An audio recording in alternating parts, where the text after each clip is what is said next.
Mis buenos hermanos y hermanas,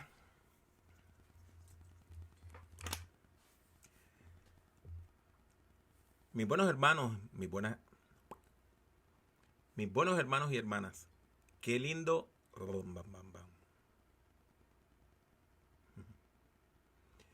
Les saludo en nombre de nuestro Señor Jesucristo y le doy la bienvenida a este video educativo sobre el análisis sociológico, que es una técnica de interpretación bíblica. Mi nombre es Pablo Jiménez y yo seré su instructor en esta hora. La Biblia describe un mundo diferente al nuestro, dado que nuestro mundo contemporáneo es radicalmente distinto al mundo antiguo. Por medio del estudio o de la crítica histórica, por medio del análisis sociológico, podemos comprender mucho mejor el mundo que describe el texto bíblico. Además, podemos discernir, ver detalles que son importantes en el texto y de esta manera interpretar los pasajes bíblicos de una manera más fiel, más fidedigna. El estudio o la crítica histórica y el análisis sociológico son términos bastante amplios que abarcan diversos acercamientos al texto bíblico, pero todos tienen algo en común, y es que afirman la importancia que tiene conocer el contexto social del texto bíblico. ¿Para qué? Para interpretar entonces la Biblia de manera correcta. O sea, estos acercamientos se adentran al mundo del texto con el propósito de conocerlos mejor. Estos acercamientos se acercan al mundo del texto con el propósito de conocerlo mejor. Para lograr todos estos objetivos, los acercamientos históricos y sociológicos emplean el estudio de la historia del mundo antiguo.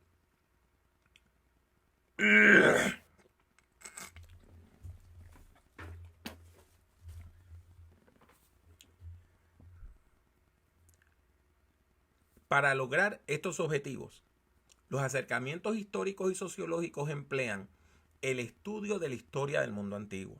Esto es bien importante porque muchas veces nosotros estudiamos, por ejemplo, el Nuevo Testamento. Se estudia una figura como la de Herodes el Grande. Se nos habla de toda la dinastía herodiana. Había un partido de los herodianos, o sea, de los que querían que gobernaran los descendientes de Herodes el Grande. ¿Cuántos de nosotros estamos conscientes de que Herodes el Grande fue contemporáneo de Julio César, Cleopatra, Marco Antonio, César Augusto? ¿Cuántos de nosotros sabemos que no solamente fue contemporáneo, sino que estas personas tuvieron gran importancia durante su reinado? Por eso es importante estudiar la historia del mundo antiguo. Además, hay que estudiar teorías sociológicas. Por ejemplo, una de las más fértiles es el análisis postcolonial, el estudio postcolonial. ¿A qué me refiero con eso? Si usted considera que Judea era un país ocupado militarmente por una potencia extranjera, en este caso los romanos, era una colonia. Roma era la metrópolis. La gente vivía en una condición colonial. Había toda una élite nacional al servicio de los extranjeros, que eran los intermediarios del poder colonial. Todo esto es una forma de análisis sociológico. Y claro está, todo esto se aplica a la descripción social, la teoría social, la historia social de las comunidades mencionadas en la Biblia. ¿Cuál es el propósito del análisis sociológico? El propósito de esta forma de interpretar la Biblia es identificar y comprender las dinámicas sociales que subyacen, que se encuentran en la base de la formación del texto bíblico. O sea, lo que queremos es revelar las condiciones, los movimientos y las situaciones sociales que están en la base de los distintos libros que componen las Sagradas Escrituras. En particular, el estudio histórico, la crítica histórica, el análisis sociológico, se enfoca en los siguientes elementos. Número 1, la descripción de los hechos sociales, que incluyen desde los artefactos comunes a la época hasta la rutina diaria del pueblo. En segundo lugar, la historia social de los pueblos. Y eso incluye el estudio de la situación histórica, los eventos políticos, las situaciones económicas, los aspectos culturales y religiosos, entre muchos otros.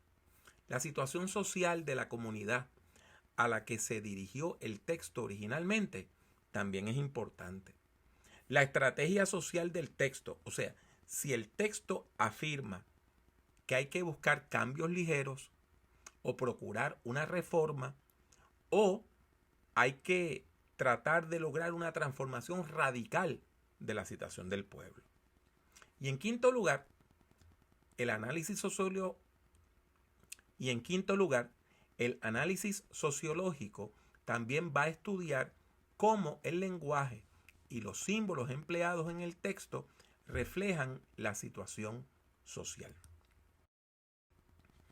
¿Cuáles serían algunas de las preguntas guías que podríamos utilizar para nosotros poder estudiar el texto bíblico de manera clara desde un punto de vista histórico-sociológico?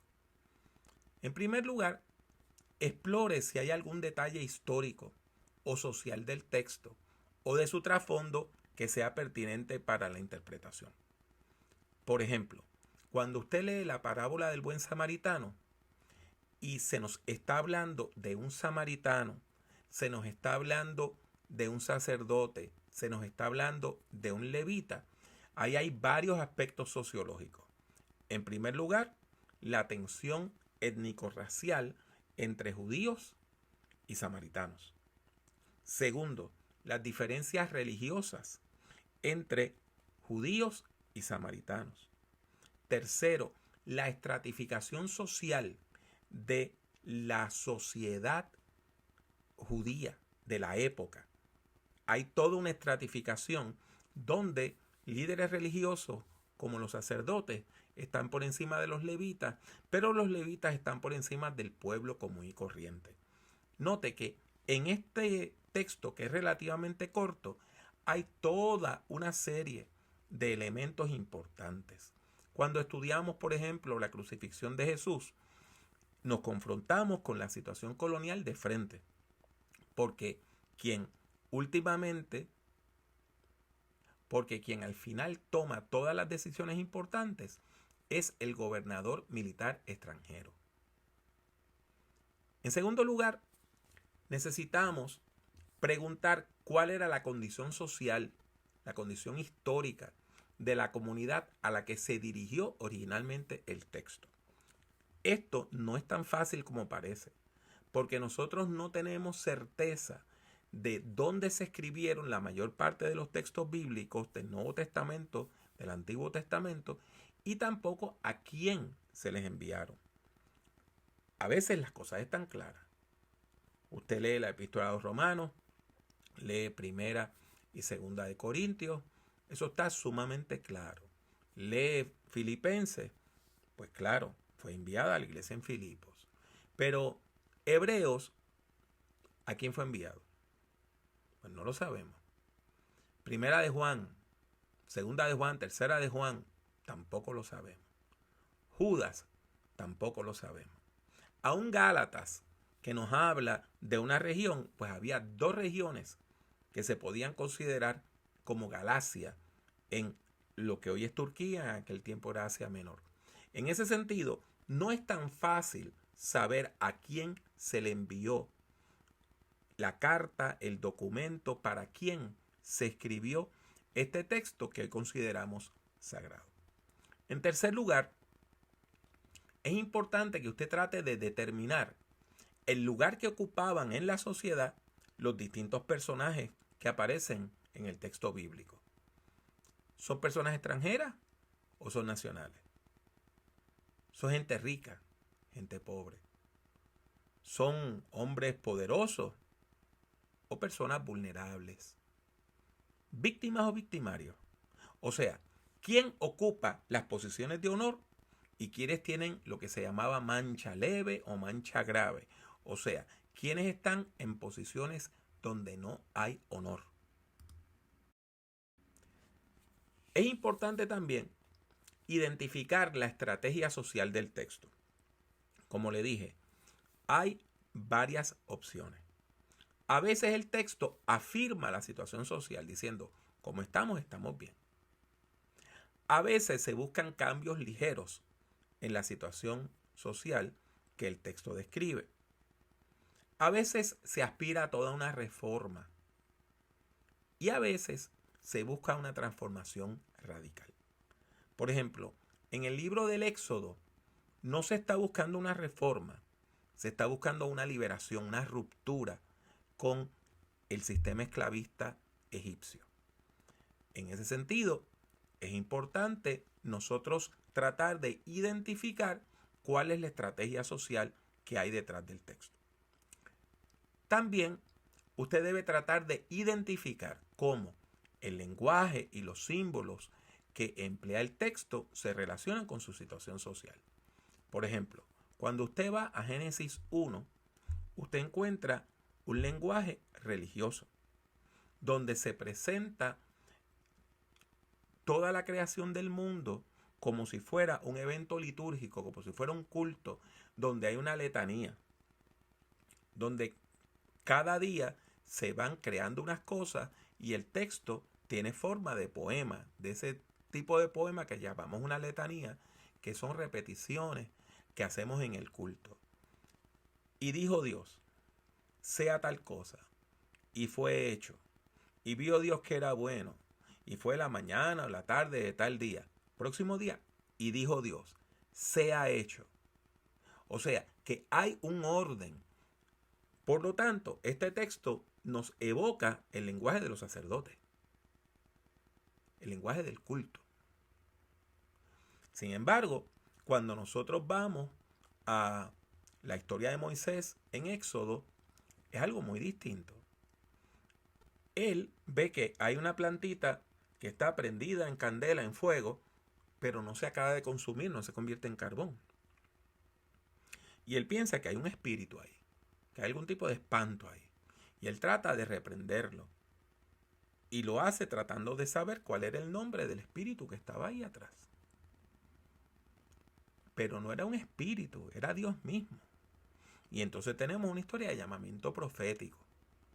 Como en todas las historias de llamamiento profético, la persona llamada lo primero que hace es decir, no, no voy, no puedo.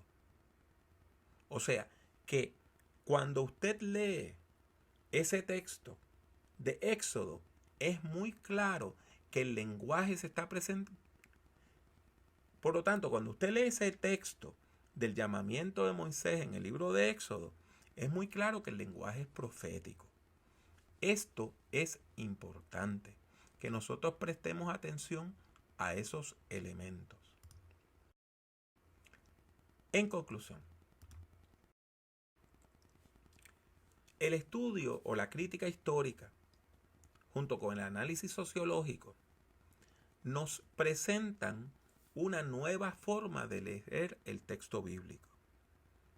Nos presentan una nueva forma de leer el texto bíblico. Una vez comenzamos a prestar atención a todos estos detalles históricos y sociales del texto bíblico, de los pasajes bíblicos, no podemos regresar atrás. Una vez usted conoce estos elementos y los tiene claros, usted va a leer la Biblia de una manera distinta. Mientras mejor comprendamos el contexto histórico y social del texto, más profunda será nuestra lectura y más significativa será su interpretación del texto bíblico. Ha sido para mí un placer estar con ustedes durante este corto vídeo educativo. Les ruego que usted visite nuestras redes drpablojimenez.com. Si escribe drpablojimenez.tv, llega a nuestro canal de YouTube y escuche nuestro podcast. Que Dios le bendiga. Que Dios le bendiga mucho y que Dios le bendiga siempre.